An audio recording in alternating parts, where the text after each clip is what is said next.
এই পর্যায়ে আমাদের আলোচনা নিয়ে আসার জন্য অনুরোধ করছি আমাদের বিশিষ্ট লেখক, সমাজ এবং সংস্কৃতি বিষয়ক গবেষক হাসান আল ফিরদৌস। ধন্যবাদ জানাচ্ছি সম্মানিত আয়োজকবৃন্দকে এবং যারা আজকে অতিথি হিসেবে উপস্থিত করছি।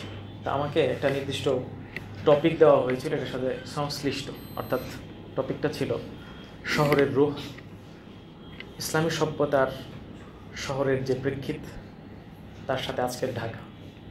তো আলোচনার টপিকটা অনেক বড়, কিন্তু সংক্ষিপ্ত সময় যতটুকু তুলে ধরা যায় সে আলোকে চেষ্টা করছি।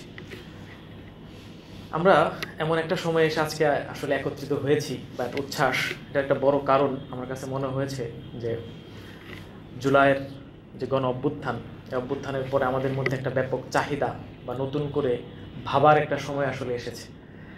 একই সাথে আরও একটি ভাবনা হচ্ছে যে একটা অভ্যুত্থান আসলে একটা জাতির বা একটা সভ্যতার কিংবা একটা শহরেরও একটা মাধ্যম।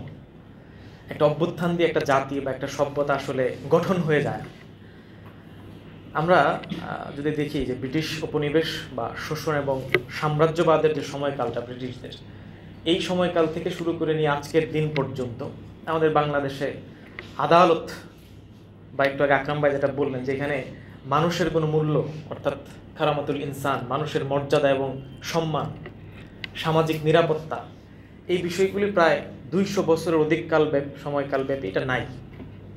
তো না থাকার কারণে এমন একটা অবস্থায় এসে আমরা আসলে নিপতিত হয়েছি যে যেইখানে ইজ্জতের ধারণা, যেখানে মানুষের সম্মানের ধারণা, যেখানে মানুষের সামষ্টিকভাবে একত্রে এই যে রুহকে প্রশান্ত করবে, এটার যে ধারণা, শহর সিস্টেমের যে ধারণা, শহরের নিরাপত্তার যে ধারণা, সব কিছু আমাদের কাছ থেকে এই মুহূর্তে উপেক্ষিত। শুধুমাত্র বেঁচে থাকতে পারাটা বা বাহ্যিকভাবে যে বিষয়গুলি দেওয়া হয়, মিডিয়া বারবার উচ্চারিত করে, এই বিষয়গুলি নিয়ে কিছু আলাপ আলোচনা হয়। এবং একই সাথে এই উপনিবেশ পরবর্তী সময়কালে আমরা এমন একটা জায়গায় গিয়ে পৌঁছাইছি, একটা এলিয়েনেশন, যেখানে সবাই একাই। এখানে একজনের কল্প থেকে আরেকজনের কল্পে যে পৌঁছাবে, এই যে সরাসরি আজকে একত্রিত হয়েছি আমরা, ভালো লাগছে, তাই না? একটা লাইন আছে, মিনাল কলবি ইলাল কলবি সাবিলুন, যে একটা কল্প থেকে আর একটা কল্পের একটা রাস্তা আছে। অর্থাৎ সরাসরি যখন আসে, ফেস টু ফেস যখন মানুষ কথা বলে, একত্রিত হয়, সালাম বিনিময় করে, একত্রে খাওয়া দাওয়া করে, এটার মধ্য দিয়ে মানুষের রূহ প্রশান্ত হয়, কল্পের মধ্যে একটা সংযোগ স্থাপন হয়। তো আমাদের আজকের যে নগর সিস্টেম বা সমাজের যে ব্যবস্থাপনা, এটা সেই দিকে উৎসাহিত করে না। এটা উৎসাহিত করে কোন দিকে? যে আমি একাই থাকবো, একাকি এখানে দুঃখ বিলাস করব। হ্যাঁ, ফলশ্রুতিতে যেটা হয়েছে যে একটা একাকিত্ব ব্যক্তি জীবনে, সম্মান বা মানুষের যে মর্যাদা, এটার ধারণার থেকে আমরা ছিটকে পড়ছি। আর আরেকটা হচ্ছে, এই মানুষের ধারণা থেকে ছিটকে পড়ার সাথে সাথে সামষ্টিক যে ধারণাটা, এটার থেকেও আমরা অনেক দূরে চলে গেছি। একটা জমাটবদ্ধ শহরে, যেখানে মানুষের লাশের গুরুত্বটা পর্যন্ত নাই, জীবনের গুরুত্ব তো নাই। হ্যাঁ, যেখানে 40% মানুষ বস্তিতে বসবাস করে, যাদের জীবনে পরিচ্ছন্নতা থেকে শুরু করে ইজ্জত, লজ্জা, হায়া বলতে যা বোঝায়, এমন ঘরে, এমন ছোট ছোট ঘরে আবদ্ধ হইতে হয়েছে। এখানে এই হায়া নামক যে শব্দটা, এটার গুরুত্ব আমরা ভুলে গেছি। অর্থাৎ এখানে সম্মান কোত্থেকে আসে? তো আমি সেই জায়গা থেকে দেখলাম যে বাংলাদেশের এই যে সত্যি যদি একটা সিভিলাইজেশনাল স্টেটে পরিণত করতে চাই, যেখানে সব থাকবে, যেটা একটা সময় ছিল, 500 বছরের একটা কাঠামোর মধ্য দিয়ে ঢাকায় কিন্তু মোগল বাংলার রাজধানী হিসেবে দাঁড়িয়েছিল। এই ঢাকায় কিন্তু অন্যতম অর্থনীতির একটা প্রাণকেন্দ্র হিসেবে দাঁড়িয়েছিল। এই ঢাকার থেকেই কিন্তু জ্ঞান এবং সংস্কৃতি এই দক্ষিণ এশিয়ার বিভিন্ন অঞ্চলে যাইত। তার সবচেয়ে বড় উদাহরণ হচ্ছে ভাষা। পৃথিবীর অন্যান্য অনেক জায়গাতে তার নিজস্ব ভাষা হারিয়ে গিয়েছে। উপনিবেশ পরবর্তী সময় আপনি যদি মরক্কো থেকে শুরু করে আফ্রিকা অঞ্চলের বিভিন্ন জায়গাতে যান, দেখবেন তাদের নিজস্ব ভাষার যে স্বকীয়তা, এটা পর্যন্ত তারা হারিয়ে ফেলছে। তো ফরাসি আগ্রাসনের থেকেও বড় আগ্রাসন তো ব্রিটিশ আগ্রাসন। আজকের গাজা তার সবচেয়ে বড় প্রমাণ। এই ব্রিটিশ আগ্রাসনের সময় আমরা আমাদের বাংলা ভাষাকে, আমরা এভাবে বলি, মুসলিম উম্মার দ্বিতীয় বৃহৎ ভাষা বাংলা ভাষাকে কিন্তু আমরা হারাই নাই। এটা এখনও বিদ্যমান। অর্থাৎ একটা সভ্যতার, একটা সংস্কৃতির মূল যে সেন্টার পয়েন্ট, সে বাংলা ভাষা ওই সময়েই তৈরি হওয়া একটা ভাষা। তো এই ধরনের একটা ঢাকা হঠাৎ কি হইল, একটা সিন্ডিকেটের হাতে গিয়ে আবদ্ধ হয়ে গেল। এই ঢাকা কি হইলো যেখানে নিরাপত্তা নাই? এই ঢাকা কেমন হইলো যেখানে ইজ্জতের ধারণা চলে গেল? এটাকে যে আমরা সত্যি রিকভারি করতে চাই, তাহলে এখানে মানুষের যে ধারণা, শহরে থাকে কারা, শহর কার জন্য? মানুষের জন্য, তাই? এখন মানুষের যে ধারণা, এটাকে আগে আমার নতুন করে বিনির্মাণ করতে হবে।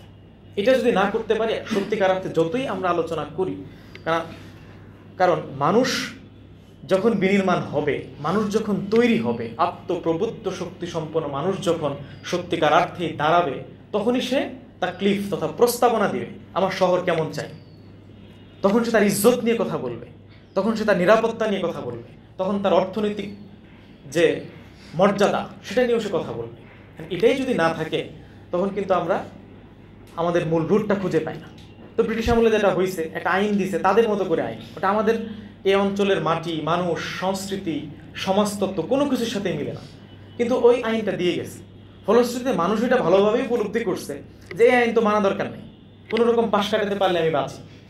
হ্যাঁ, তো ওই প্রশাসন, ওই লাল ফিতার দৌরত্ব, ওই একাডেমিয়া অর্থাৎ ব্রিটিশ একাডেমিয়া, 1921 সালে ঢাকা বিশ্ববিদ্যালয়ের ব্রিটিশ আমলের যে সিলেবাস, 2025 সালে কিন্তু একই সিলেবাস। অর্থাৎ শিক্ষা, আইন, প্রশাসন আমরা যদি নিজেদের মতো করে ধারণা করাইতে পারি, তাহলে ওই জাতি কিভাবে নিজেদের জাতি হয়, ওইটা কিভাবে একটা সিভিলাইজেশনাল স্টেটে পরিণত হবে বা একটা সভ্যতায় পরিণত হবে। আর সভ্যতার সেন্ট্রাল পয়েন্ট তো তার রাজধানী, তার সংস্কৃতির জাতুর ঘর। অর্থাৎ আমরা যদি বাংলা দেশের প্রেক্ষিতে বলি, সেটা আমাদের ঢাকা, তাই? এই জন্য আমাদের সবচেয়ে বড় সম্পদ যেটা হবার কথা ছিল, এই মানুষের বিনির্মাণের সাথে সাথে আমাদের এই মানুষের সাথে সংশ্লিষ্ট আখলাক এবং মারহামাতের বিনির্মাণ, এটা আমাদের বড় সম্পদ।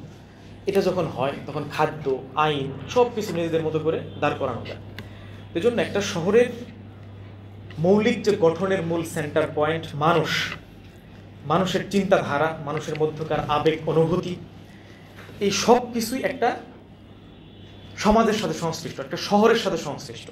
কারণ একটা সন্তান তার মা বাবার মাধ্যমে গঠিত হয়, এটা যেরকম সত্যি, ঠিক একইভাবে যে শহরে সে বসবাস করে, ওই শহরের চিন্তাধারা, ওই শহরের দৃষ্টিভঙ্গি, ওই শহরের প্রস্তাবনা, ওই শহরের সাংস্কৃতিক আবহ, এটার মধ্য দিয়ে সে মূলত বড় হয়। অর্থাৎ মা বাবা জন্ম দিচ্ছে, কিন্তু মানুষকে মানুষ বানাচ্ছে তার শহর। এই জন্য একটা মানুষকে আমরা কিভাবে দেখি, এটা হচ্ছে সবচেয়ে বড় বিষয়। তো এখন আমাদের এই যে একাডেমিয়ার কথা বললাম, এই একাডেমিয়া একদম মানে অ্যারিস্টটল থেকে শুরু করে যাদেরকে আমরা এখনো মানে অ্যান্থনি গিডন্স পর্যন্ত পড়তেছি, মানে সোসিওলজির দৃষ্টিকোণ থেকে যদি বলি, এখানে কি যে মানুষ তাদের কথা যায়, তাদের বায়বর্ণ এখানে মানে পলিটিক্যাল, মানে মানুষ জন্মগতভাবে রাজনৈতিক, তাই না?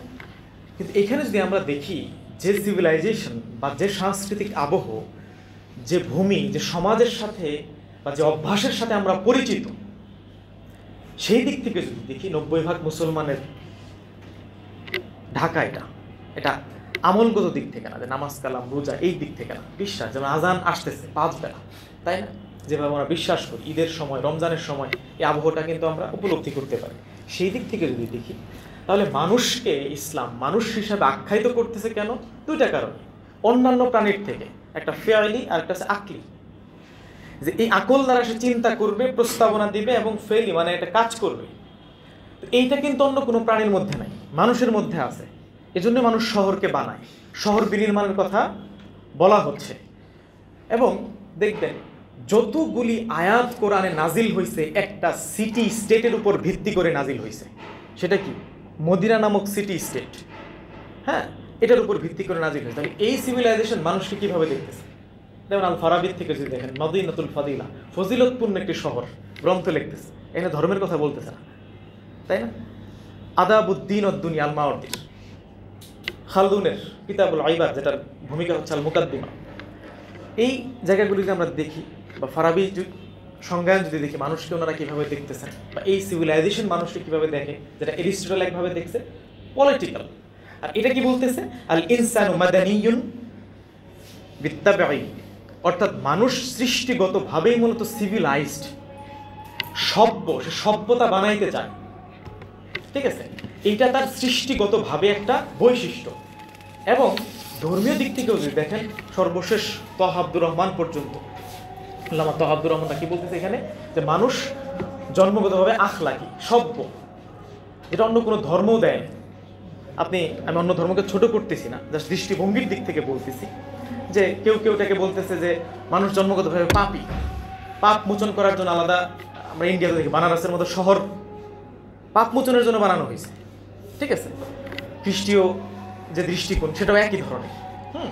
তো যেটা পাপ মোচনের জন্যই পৃথিবীতে আসছে, পৃথিবীতে কষ্ট করতে হবে, ওই দৃষ্টিভঙ্গি থেকে শহর বানানোর প্রয়োজনীয়তা কিন্তু খুব একটা আসে না। এবং এটা বলতে পারেন যে ইউরোপ তো আসলে এটার উপর ভিত্তি করে দাঁড়ায় নাই। আমি একটু পরেই একটা জিনিস বলবো, যেমন মুসলিম সিভিলাইজেশন যদি দেখেন, বা এই যে ইয়াটা বানাচ্ছে, দেখতে কি দেখা যায়, মিনার দেখা যায়। মুসলিম সিভিলাইজেশন শহরগুলো যেমন ইস্তাম্বুলে থাকে একজন ভাই ওখানে আছে, বা আমরা নিজেও হেঁটে হেঁটে যদি দেখি, যেদিকেই তাকাবেন এত সুন্দর স্থাপনা, আজকে থেকে 700 বছর আগের মিমার সিনান, হ্যাঁ, থেকে শুরু করে যারা এখানে কাজ করছেন, মানে মিনার দেখা যায়। ইস্পাহানে যান, বাগদাদ, দামেশ বা এগুলো তো ধ্বংস করে ফেলছে, যেগুলি আছে দেখেন মিনার দেখা যায়। ইউরোপে একইভাবে আপনি ভিয়েনা সিটিতে যান, ফ্রাঙ্কফুর্টে যান, দেখবেন চার্চ দেখা যায়। এটা ভাবার কোনো কারণ না, ইউরোপের শহরে গেলে চার্চ দেখা যায়, আপনি মূল সেন্টার পয়েন্ট চার্চ। তো সুতরাং এই মানুষকে কোন দৃষ্টিভঙ্গিতে আমি দেখব, এটা এই জন্য সভ্যতাগত দিক থেকে আমার সভ্যতা কি বলতেছে, আমি আসলে কোন দিক দিয়ে এটাকে বিবেচনা করবো, এটা আমার জন্য খুবই জরুরি। তো এই জন্য মানুষের ধারণা কি, যে মানুষ জন্মগতভাবে সিভিলাইজড, সে সভ্যতা বানাইতে চায়, গড়তে চায়, এটা আমাদের ফিতরাত, প্রকৃতি। ঠিক আছে, এই জায়গা থেকে দেখে তাহলে কি আমরা এখন যদি শহর বানাতে চাই, আসলে শহর ধারণাটা কি? শহরের ক্ষেত্রে প্রথম বিষয় হলো যে এটা মানে সামগ্রিকভাবে শহরকে বিভিন্ন ভাষা, বিভিন্ন সিভিলাইজেশন বিভিন্নভাবে আখ্যায়িত করছে। যেমন এখন যদি আমরা দেখি, যেমন জোহান্সবার্গ মানে তো কেল্লা, তাই না? বা এখন ওয়েস্টে যেটা সিটি হিসাবে আখ্যায়িত হচ্ছে, আমেরিকা থেকে শুরু করে সব জায়গাতে ল্যান্ড হিসাবে আখ্যায়িত হচ্ছে। ল্যান্ডের সাথে তো ভূমি বা সিটির একটা সম্পৃক্ততা আছে। বা আমাদের অঞ্চলে যদি দেখি, শরীয়তপুর, জামালপুর, শেরপুর, পুরটাও কিন্তু সেম, ওই কেল্লা বা শহর এই দিক থেকে। বা আমাদের অঞ্চলে সরাসরি কেল্লা আছে, লালবাগ কেল্লা থেকে শুরু করে এই সবগুলো জায়গা। এখন এই যে শহর, এই শহরের যে মূলত মাশহুর বা প্রসিদ্ধ হওয়ার অর্থে এখানে আসছে, বা সভ্যতায় কারিয়াত শব্দ থেকে এখানে আসছে, এটা কোরআনে আমরা পাই। অর্থাৎ যেখানে পানিগুলি এসে একত্রিত হয়, হ্যাঁ, অর্থাৎ নদীর সৃষ্টি কেন হয়, তাই না? যে একটা ঝর্ণায় বা একটা জায়গায় এসে যখন একত্রিত হচ্ছে পানি, ওই পানিটা বহমান, নাব্যতার জন্য একটা নদীর সৃষ্টি হচ্ছে। তো শহর হচ্ছে এরকম একটা নাব্যতার জায়গা, একটা মিলন স্থলের জায়গা। এই জায়গা থেকে যদি আমরা দেখি যে তৎকালীন সময় যে সিটি স্টেটের কথা বললাম, মুহাম্মদ সাল্লাল্লাহু আলাইহি ওয়াসাল্লাম পরবর্তী যেটা যে মদিনা, এই মদিনাটা কি, অর্থনীতির সাথে সম্পৃক্ত, তাই অর্থনীতির মিলনস্থল। ঠিক আছে, হ্যাঁ, পারস্পরিক কেনা বেচা হয়। এবং তারা জানেন যখন হিজরত করলেন আল্লাহ রাসূল, হিজরত করার পর আল্লাহ রাসূল সর্বপ্রথম কি কাজ করছিলেন? আমরা জানি মসজিদ বানাইছেন। তৎকালীন মসজিদ হচ্ছে সোশ্যাল কমিউনিটির সেন্টার, আদালতের সেন্টার। ঠিক আছে, কিন্তু একই সাথে তিনি আরো একটা কাজ করছেন, সেটা কি, স্বতন্ত্র বাজার প্রতিষ্ঠা করছিলেন। ঠিক আছে, অর্থাৎ দেখেন পুঁজিবাদের বিরুদ্ধে ওই সময়ের সংগ্রাম, কারণ আজকের সুদ প্রথাটা তো ফেরাউনি সভ্যতা থেকে আসা। এবং ওনার বিদায় হজ্জের ভাষণেও দেখবেন একটা লাইন মানবতার উদ্দেশ্যে বলে যাচ্ছে, এই পুঁজিবাদ মুক্ত, অর্থাৎ সুদ ভিত্তিক অর্থনীতির থেকে মুক্ত হোক। অর্থাৎ তিনি মদিনা কি করলেন? বাজার প্রতিষ্ঠা করলেন। এবং দেখেন এই শহর এমনভাবে সম্পৃক্ত করলেন, তৃতীয় যে বিষয়টা, আখলাক প্রতিষ্ঠা করলেন, সামাজিক সম্পৃক্ততা, সৌহার্দ্যতা, চুক্তি করলেন বিভিন্ন গোত্রের সাথে, ধর্মের সাথে। ঠিক আছে, বিভিন্ন চিন্তাধারা যারা ছিল, এটা একটা বড় শিক্ষার জায়গা। তাহলে বাজার এবং সমস্ত চিন্তা, ধর্ম একত্রে থাকতে পারবে, এটা একটা গুরুত্বপূর্ণ পয়েন্ট। এই মদিনা বলতে, মদিনা অর্থই শহর। ঠিক আছে, আর এর নাম তো ছিল ইয়াসরিব। ঠিক আছে, তো যার কারণে দেখবেন এই ধারাবাহিক সিলসিলার মধ্য দিয়ে যতগুলি রাজধানী বা এই ধরনের সিটি হয়েছে, হ্যাঁ, আপনার বাগদাদ বলেন, দামেস্ক বলেন, ইস্তাম্বুল বলেন, দিল্লি বলেন, একটা মুসলিম শহরেও দেখবেন যে মুসলিম অধ্যাসিত ছিল না। সবগুলিতে অন্যান্য ধর্মাবলম্বীরা বেঁচে থাকতো। সর্বশেষ মুসলিম সালতানাতের যে রাজধানী ইস্তাম্বুল, 53% ছিল অন্যান্য ধর্মাবলম্বী। 600 মানে প্রায় 600 বছরের তো তাদের রাষ্ট্রটা, দাওলা যেটা, হ্যাঁ, কিন্তু যতদিন সময় তাদের এই রাষ্ট্র কাঠামোর রাজধানী দেখেন 53% অমুসলিম এখানে থাকতেছে, কতটা নিরাপদ তথা বালাদিল আমিনে পরিণত করছিল।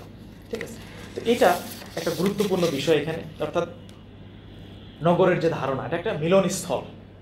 ঠিক আছে, এই জায়গায় ইবনে খালদুন কি বলতেছেন যে নগর এমন একটি আবাসস্থল যা বসবাস ও প্রয়োজন পূরণের জন্য অবলম্বন করে থাকে, শান্তি ও নিরাপত্তার জন্যই তারা নগর নির্মাণ করে থাকে।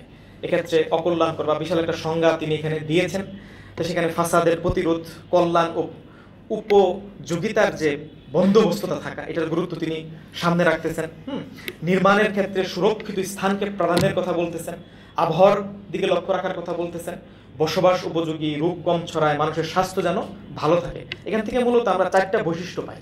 একটা হচ্ছে শান্তি এবং নিরাপত্তা, শান্তি এবং নিরাপত্তা। দ্বিতীয়ত মাফসাদাতের প্রতিরোধ, মাসলাহাতের প্রতিষ্ঠা, মাসলাহাত। এবং তৃতীয়ত হচ্ছে সুরক্ষিত অবস্থান। 4, আজকের যেটা বসবাসযোগ্য পরিবেশ। এই 4টি যেখানে পাওয়া যাবে ওটাই মূলত ইসলামী সভ্যতার দৃষ্টিকোণ থেকে শহর হিসাবে আখ্যায়িত হবে। ইবনে খালদুনের এই সংজ্ঞানের থেকে যদি আমরা দেখি, যেটাকে তিনি কি বলতেছেন, কামালিয়াতপূর্ণ শহর, যেটাতে বা মানুষের বেলায় কি বলে যে ইনসানে কামিল, মানুষ পরিপূর্ণ হয়ে গেছে, কামালিয়াতপূর্ণ শহরের ধারণা। তো এখানে যদি শান্তি না থাকে, নিরাপত্তা না থাকে, এই যে বিষয়গুলো বলতেছে, সেটা যদি না থাকে, মানুষ তো ধর্ম ঠিকঠাক পালন করতে পারবে না, সে নিজে বেঁচেও থাকতে পারবে না। এই জন্য সকল কিছুর জন্য গুরুত্বপূর্ণ শর্ত হচ্ছে কামালিয়াতপূর্ণ শহরের ধারণা, এটাকে যে কোনো মূল্যে প্রতিষ্ঠা করা, এখন বা গড়ে তোলা। কামালিয়াতপূর্ণ শহরের প্রথম বৈশিষ্ট্য হচ্ছে সম্পদের সহজলভ্যতা থাকা, বাজারে পর্যাপ্ত খাদ্য থাকা, অর্থনৈতিক স্বাবলম্বিতা থাকা। দ্বিতীয় বৈশিষ্ট্য হচ্ছে নিরাপত্তা থাকা। তৃতীয়ত হচ্ছে ধর্মীয় এবং চিন্তাগত স্বাধীনতা থাকা, স্বাধীনতা, চিন্তাগত এবং ধর্মীয় স্বাধীনতা ওখানে থাকবে। এই যে কামালিয়াতপূর্ণ শহরের যে ধারণা, এখানে আল ফারাবি যেটা বলতেছেন যে মানুষ আখলাকি কামালিয়াতের যে পূর্ণতা, মানুষের ব্যক্তি জীবনে কামালিয়াতের যে পূর্ণতা, হ্যাঁ, আত্মিক কালবি যে পূর্ণতা, আখলাকি যে পূর্ণতা, এটা মূলত শহরের মাধ্যমে লাভ করে। গুরুত্বপূর্ণ একটা বিষয়।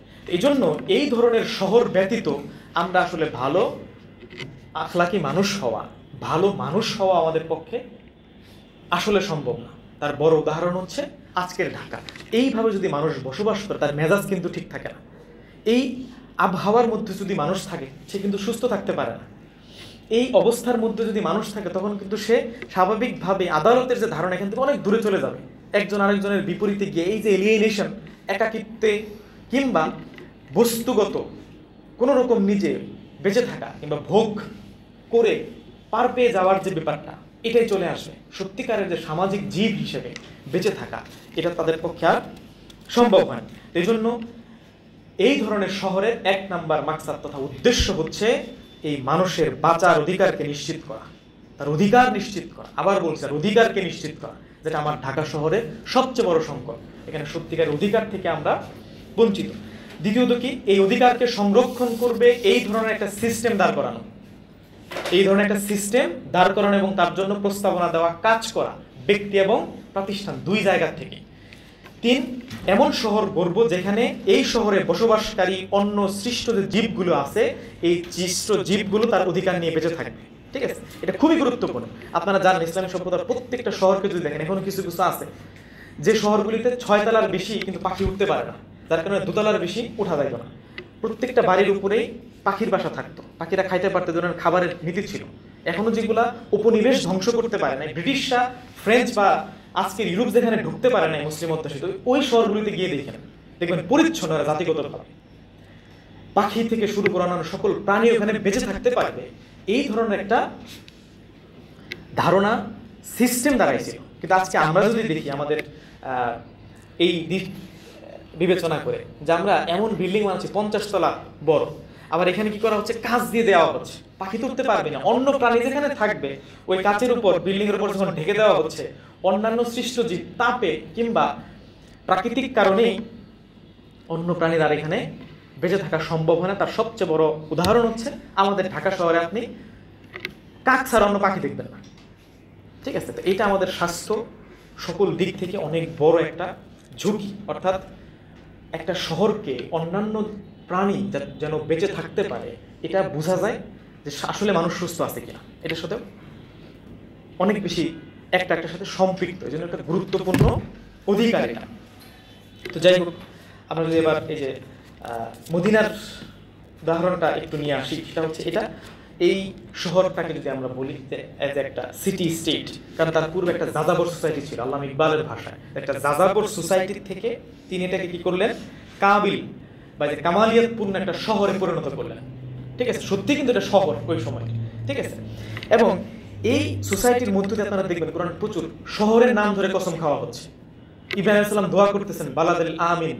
হ্যাঁ, কেন নিরাপদ একটা শহরের কথা এইভাবে বারবার ধারণাগুলো সামনে আনা হচ্ছে? এটা কারণ এখানে কি থাকবে, যখন সামাজিক আখলাক প্রতিষ্ঠিত হয়, মানুষের শ্রদ্ধাবোধ থাকে, মানুষের মধ্যে পারস্পরিক সম্পৃক্ততা, ইখওয়ান, ভ্রাতৃত্ব, পারস্পরিক মিলিত হওয়ার মতো, এই যে কলবের সাথে কলব কানেক্ট করবে, এই ধরনের সাংস্কৃতিক আবহ যখন একটা সিটিতে তৈরি হয়, সেই সিটি কিন্তু যেমনইভাবে নিরাপদ হয়, ঠিক একইভাবে আইন করে ওই সিটিতে সবকিছু করতে হয় না, অনেক কিছুই সমাজ অগ্রিম এগিয়ে দেয়। এটা একটা গুরুত্বপূর্ণ সিলসিলার মধ্য দিয়ে আগাইছে।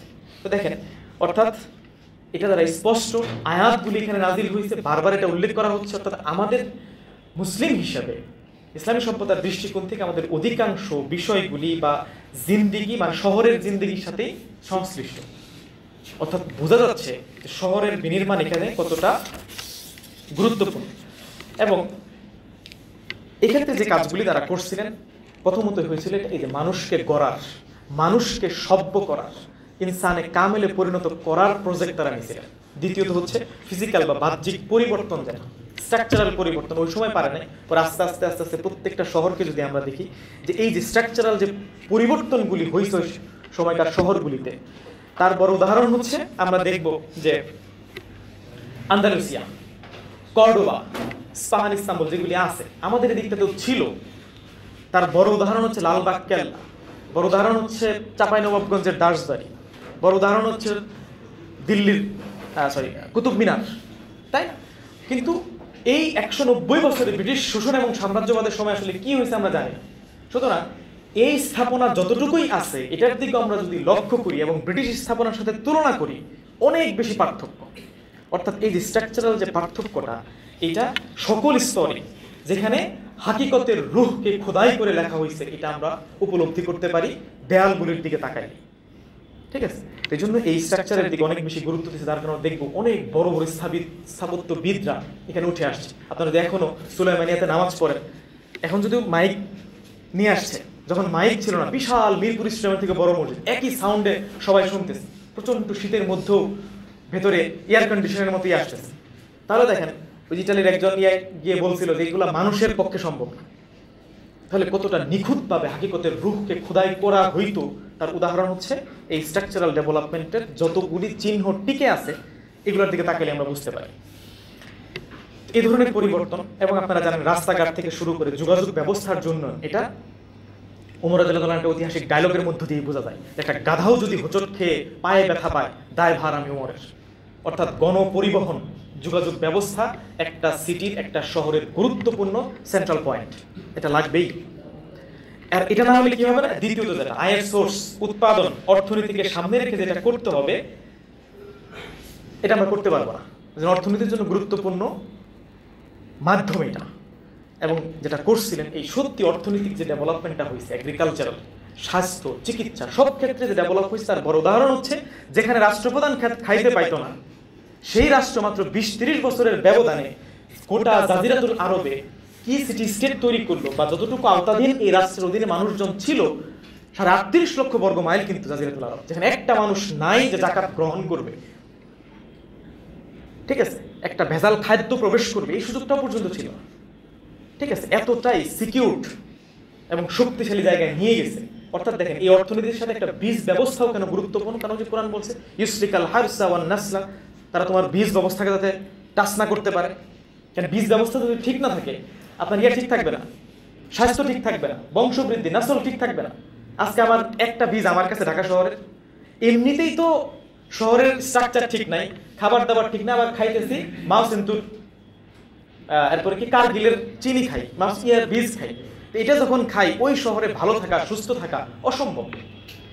এই জায়গাতে একটা গুরুত্বপূর্ণ অবদান তারা রাখলেন। এবং দেখেন এইটার পরবর্তী তারা শহরের যে রূপরেখাটা করছিলেন সেটা সেন্টারে রেখেছিলেন। তারা যেহেতু শুরুতেই গিয়ে মসজিদ প্রতিষ্ঠা করবেন, হ্যাঁ, এরপরে থাকবে রাজনৈতিক অন্যান্য প্রতিষ্ঠান, বাজার, এরপরে শিক্ষা প্রতিষ্ঠান, এরপরে ঘরবাড়িরও আলাদা স্ট্রাকচার আপনারা দেখি। এবং সবচেয়ে গুরুত্বপূর্ণ বিষয় হচ্ছে এখানে এটা মিলিয়ে দেখেন যে ওই যে সিটি পরিকল্পনা, ওই পরিকল্পনাগুলো পরবর্তীতে আস্তে আস্তে আস্তে আস্তে ডেভেলপ হয়েছে, প্রত্যেকটা শহরে গিয়ে পৌঁছাইছে।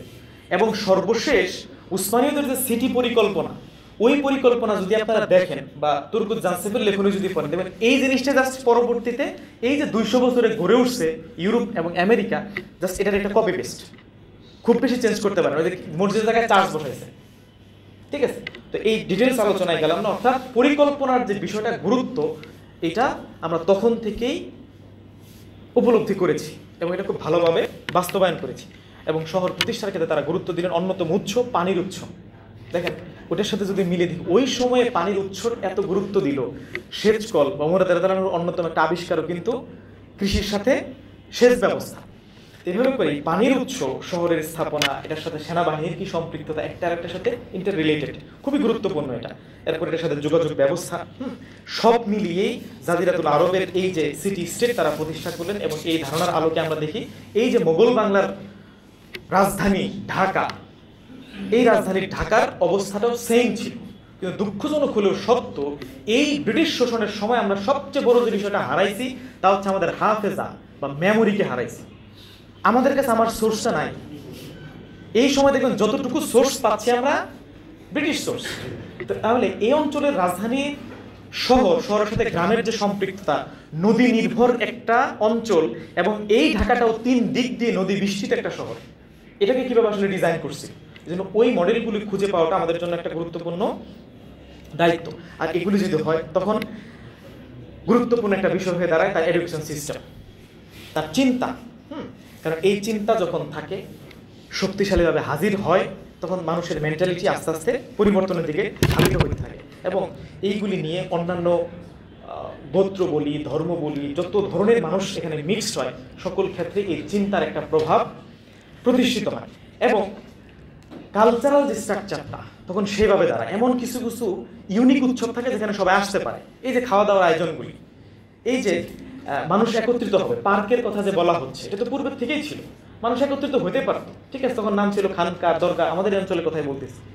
কিন্তু আজকের মতো ছিল না তো এটা, মানে সত্যি সবাই আসতে পারতো, ওখানে কবিতার আসর হইতো, খাওয়া দাওয়া করতে পারতো। এই যে মানুষ একত্রিত হওয়া, প্রশান্ত হওয়া, এটা অত্যন্ত জরুরি। ফলশ্রুতিতে আমাদের নিজস্ব খাদ্য সংস্কৃতি দাঁড়াইছে, আমাদের নিজস্ব কালচারাল দিবস তৈরি হয়েছে, যেটা অন্যান্য অঞ্চলে না। যেমন ফাতিহা ইয়াজদহম, ফাতিহা দোয়াজদহম, এরকম দুনিয়ার অন্য কোথাও নয়। আমাদের অঞ্চলের এই মোগল সময়গুলো তৈরি হয়েছে, কারণ মানুষকে তো একত্রিত করতে হবে, মানুষকে তার আত্মিক প্রশান্তিটুকু তো দিতে হবে, ঠিক আছে। নানাভাবে মানুষ এইভাবে সাংস্কৃতিক আবহগুলিকে ফিল করতো। হ্যাঁ, তো এই যে কালচার, এডুকেশন সিস্টেম, চিন্তাধারা, এগুলোর মধ্য দিয়ে মূলত মানুষ গড়ে ওঠে। আর এই মানুষই মূলত তার শহরকে, তার সিভিলাইজেশনকে পরবর্তীতে দাঁড় করায়। এজন্য শহর গড়ার পূর্বেও একটা শর্ত, যেরকম মানুষ গড়া, আবার মানুষ যারা আমরা আজকে এটার গুরুত্ব বুঝে একত্রিত হয়েছি, তাদের অন্যতম একটা কাজ হচ্ছে এই শহর নিয়ে ভাবা এবং প্রস্তাবনা দেওয়া। এটা আমরা এখান থেকে পাই। আর সর্বশেষ যে বিষয়টা দেখতে হবে, এই যে এগুলো সবগুলোই ফিজিক্যাল স্ট্রাকচার, কিন্তু এর ভেতরে কি সামাজিক ব্যবস্থাপনা, আদালত ব্যবস্থা, হ্যাঁ, সকল কিছুর মধ্য দিয়ে কতটুকু বেসিক মূলনীতিগুলি প্রতিফলিত হচ্ছে, মানুষ গ্রহণ করতেছে, এটা খুবই জরুরি। আর এটার সাথে মূলত এই যে শিক্ষা এবং সংস্কৃতির সম্পর্ক, এটা আপনি কখনো রাষ্ট্র আইন করে করতে পারবেন না, এটা অসম্ভব আইন করে করা। আইন অনেক কিছু আপনাকে ক্লিয়ার লাগবে, কিন্তু পরিচ্ছন্নতা, এটা আপনাদের ভেতর থেকে পরিচ্ছন্ন নয়, শুধুমাত্র সিস্টেম দিয়ে কিন্তু সম্ভব না, তাই এরকম অনেক বিষয় আছে যে অর্থনৈতিকভাবে একটা জিনিস করা হলো, কিন্তু মানুষ যদি ব্যক্তি দুর্নীতি করে তখন কিন্তু সম্ভব না। এই জন্য এই যে অভ্যন্তরীণ যে সামাজিক ফ্লোটা তৈরি করা, এটা এই শিক্ষা এবং সংস্কৃতি তৈরি করে। সর্বশেষ শহরের রূপ, যেটা আমার আলোচ্য বিষয় ছিল, এই শহরের রূপগুলো আসলে কি, এটা অত্যন্ত গুরুত্বপূর্ণ। এখানে আল ফারাবি তার নগরের ধারণায় শহরের কেন্দ্রকে কলবের সাথে, এর পথ রাস্তাগুলিকে শিরার সাথে, এর শাসককে মস্তিষ্কের সাথে তুলনা করে তুলে ধরেছেন তিনি। এবং এই সকল নগরতত্ত্বীয় ধারণাগুলিতে শহরের যে চালিকা শক্তি এবং মানুষের ন্যায় একটি রূহ যে রয়েছে এটা তিনি বারবার ফুটিয়ে তোলার চেষ্টা করেছেন। তো সেখানে আমরা যদি দেখি শহরের রূহ বলতে আসলে কি বোঝায়, এখানে একটা সভ্যতা শহরের ক্ষেত্রে শহরের ইতিহাস, আজকে Dhaka forum thought and civilization গুরুত্বপূর্ণ একটা কাজ শহরের ইতিহাস সামনে নিয়ে আসে। এটা না হলে ইতিহাসের মেলবন্ধন না ঘটলে যুবকরা দাঁড়ায় না, আত্মবিশ্বাস তৈরি হয় না, ভবিষ্যতের জন্য শক্তি পায় না। এজন্য শহরের ইতিহাস এখানে গুরুত্বপূর্ণ। দ্বিতীয়ত পরিকল্পনা এবং পরিচ্ছন্নতা, এটা খুবই গুরুত্বপূর্ণ। এবং পরিচ্ছন্নতা এটা কিন্তু আমাদের ইমানের অঙ্গ।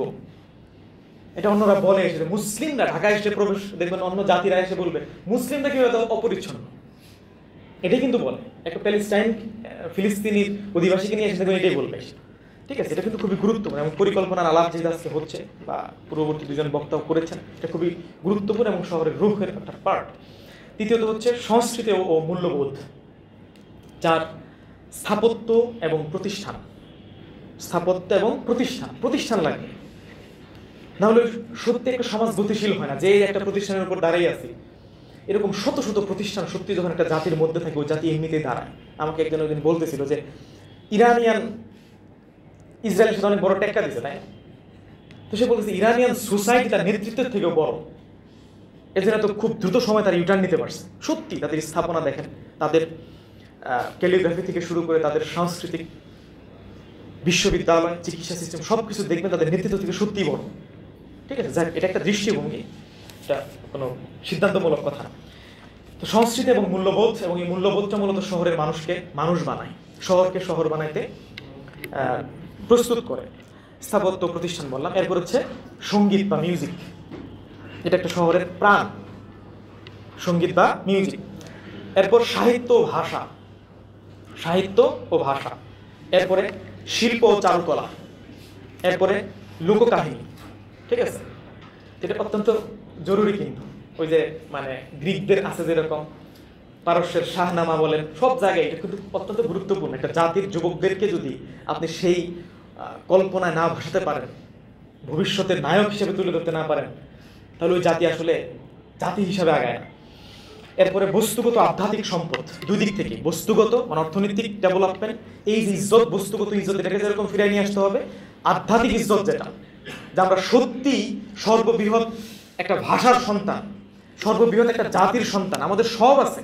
একটা সভ্যতা হিসেবে দক্ষিণ এশিয়ার সর্ববৃহৎ সফট পাওয়ার হিসেবে, এই অঞ্চলের জ্ঞান ও সংস্কৃতির রাজধানী হিসেবে কিন্তু বাংলাদেশ খুব ইজিলি তাকে প্রস্তুত করতে পারে। এই যে সিঙ্গাপুরের উদাহরণ নিয়ে আসছে আমাদের নির্বাণা, সিঙ্গাপুর বলেন, এটা তো ছোটখাটো দেশ, তো ওই তুলনায় আমরা দেখি ইরান যদি পারে, জার্মান, চায়না, মালয়েশিয়া যদি পারে, আমাদের কি নাই ওই তুলনায়? জনসংখ্যা বলেন, ভাষা বলেন, সকল দিক থেকে আমরা এই যে আত্মবিশ্বাস, এই যে জাতীয় স্বপ্নের দিকে ধাবিত করা, এটা গুরুত্বপূর্ণ। এটা শহরের জায়গা থেকে চিন্তা করলে সত্যিই গুরুত্বপূর্ণ।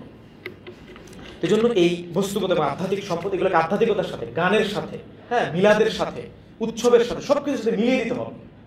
তাহলে যুবকরা একটা অভ্যুত্থান করে বসে থাকবে, এই জাতিকে গড়ার জন্য আর কাজ করবে না, প্রতিষ্ঠান বানাইতে চাইবে না, ওই ব্যক্তিকে প্রস্তুত করতে চাইবে না, বলবে যে করছি এটা না, এটা একটা মাধ্যম, কিন্তু অনেক কাজ বাকি এখন এই জাতিকে সেই ধরনের প্রস্তুত করতে হবে। এরপরে এবং এই শহরের সব মিলিয়ে এই শহরের অধিবাসীরাই হলো শহরের রূপ। তো আমরা যদি এই আলোকে মানে সত্যি তৈরি করতে পারি, তাহলে আমাদের ভূখণ্ড আমাদের, কিন্তু একই সাথে অর্থাৎ ফাতহুল আবওয়াব মানে ফিজিক্যাল বা বাহ্যিক যে বিজয়, এটা যেরকম জরুরি, যেটা পূর্ববর্তী আমাদের পূর্বপুরুষগণ করেছেন, একই সাথে ফাতহুল কুলুব, অন্তরকে জয় করে নেওয়ার মতো সে ধরনের প্রস্তাবনা, সে ধরনের কর্মসূচি, সে ধরনের কাজ আমাদের থাকতে হবে। তখন সেটা শহর সত্যিকার অর্থেই শহরে পরিণত হয়। এই জন্য আমাদের পূর্বের যে মেমোরি আমরা হারাইছি, মেমোরিকে ফিরে পাওয়ার প্রচেষ্টা থাকুক। একই সাথে এই শহরে আমাদের কোনো স্মৃতি থাকে না, দেখবেন একটা বাড়িও থাকে না।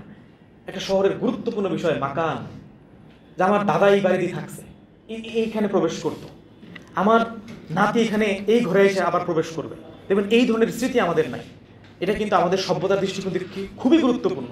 এই জন্য স্মৃতিচিহ্নগুলোকে এইভাবে সংরক্ষণ করা হইতো, কবরগুলিকে এইভাবে সংরক্ষণ করা হইতো, ঠিক আছে। যদিও গত 100 বছর আগে সৌদি আরবে ভুল ফতোয়ার বা আমি মনে করি এখানে ওয়েস্টার্নাইজেশন হয়ে কারণ ওয়েস্টার্নাইজেশন এই জন্যই বলতেছি, মসজিদে আকসার 5 কিলোমিটার দূরের থেকে আপনি ছবি তুলবেন, দেখবেন গম্বুজকে দেখা যায়, কিন্তু কাবার সামনের থেকেও যদি ছবি তুলতে যান এখানে কি দেখা যাবে? বিশাল ওই যে দেয়াল ঘড়ি দেখা যাবে। এভাবে নষ্ট করছে শহরটাকে। 5,000-এর অধিক সাহাবী নবী রাসূলদের স্মৃতি বিজড়িত স্থানগুলোকে বুলডোজারে সমান করছে। কিন্তু এগুলো কি? আমাদের স্মৃতিচিহ্ন। এভাবে করে প্রত্যেকটি স্থাপনা, প্রতিটা স্মৃতিচিহ্ন আমাদের জন্য গুরুত্বপূর্ণ। তাহলে একই সাথে মাকান কতটা গুরুত্বপূর্ণ দেখেন এই দিক থেকে দেখলে। এই জন্য প্রত্যেকটা ব্যক্তির স্মৃতি কোথায় বেড়ে উঠতেছে, হ্যাঁ, এগুলো গুরুত্বপূর্ণ। দেখেন এই যে ব্যাচেলর লাইফের কথা বলছে, বা আমাদের যেখানে থাকি দেখবেন আমাদের সন্তানরা কোথায় থাকবে, আবার সে গিয়ে আরেকটা কোথায় থাকবে, আমাদের কোনো স্মৃতি দাঁড়াচ্ছে না। দেখেন সিম্পল মেমোরি যদি না থাকে তাহলে জাতীয় মেমোরির কি অবস্থা আসলে। এই জন্য জাতীয় মেমোরিকে সত্যি নতুন করে আমাদের হাফেজাকে জীবন্ত করতে হবে। না হলে এই যে সিভিলাইজেশনাল স্টেটের কথা আমরা বলতেছি এটা বানাইতে পারবো না। মাস্ট ফিটের জন্য এটা লাগবে। এই জন্য সর্বশেষ যে প্রস্তাবনার কথা, বা স্যারও বলবেন, কিন্তু আমার কাছে মনে হয়েছে ঢাকা শহরের যে প্রস্তাবনা এটা আসলে এক পেশে হইলে হবে না। এটার সাথে বা আকরাম ভাইয়ের সাথে একটু মিলিয়ে বলেই শেষ করি, এটা হচ্ছে যে সামগ্রিক একটা প্ল্যান লাগবে, মেগা প্ল্যান যাকে বলে। কারণ এই শহরের সাথে যতটুকু অর্থনীতি জড়িত, যতটুকু কৃষি জড়িত, স্থাপনা জড়িত, রাজনীতি জড়িত, হ্যাঁ, এমনভাবে জড়িত এটাকে আপনি এক দিক থেকে প্ল্যান করে চেঞ্জ করা সম্ভব না। ঠিক আছে? অর্থাৎ এই যে আওয়ামী আমল একটা ইয়া হলো না, রিক্সা উঠাই দিবে, এই করবে সেই করবে, এরা কোথায় যাবে, ওটা নিয়ে প্ল্যান নাই।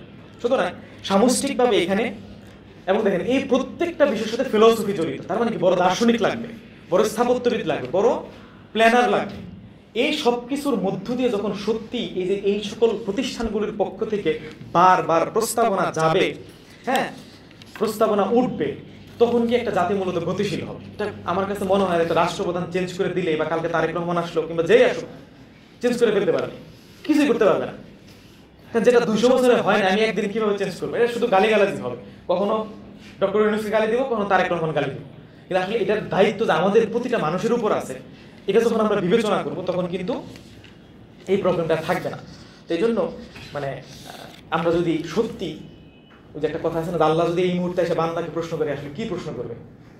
তা আমরা স্বাভাবিক কি উত্তর দেবে যে নামাজ পড়ছো কিনা, রোজা রাখছো কিনা। এটা আসলে কি এটা প্রশ্ন করবে? প্রশ্ন করবে তোমার শহর তোমাকে নিরাপদ রাখছে কিনা, বা তোমরা একটা শহর নিরাপদ বানাইতে পারছো কিনা, যেটাতে সত্যি মানুষ ভালোভাবে থাকতে পারে। তুমি আদালত পাচ্ছ কিনা, তাই না? আদলি ওয়াল ইহসান প্রত্যেক খুতবায় শুনতেছি আমরা, অথচ সেই আদালতের কথা বলতেছি না, তাই না? এখন সত্যি ভরণ পোষণের কাপড় আছে কিনা, চিকিৎসা পাচ্ছি কিনা, এগুলো নিয়ে কিন্তু আমরা আসলে আওয়াজ তুলতেছি না। এই যে মেগা প্ল্যান, এটার সাথে একটার সাথে ইন্টার কানেক্টেড। ইবনে খালদুনের একটা ইয়ে আছে, বৃত্ত আছে, রাজনৈতিক বৃত্ত, অর্থাৎ একটা ছাড়া একটা পারবে না। এখানে সেনাবাহিনী খুব গুরুত্বপূর্ণ বিষয়।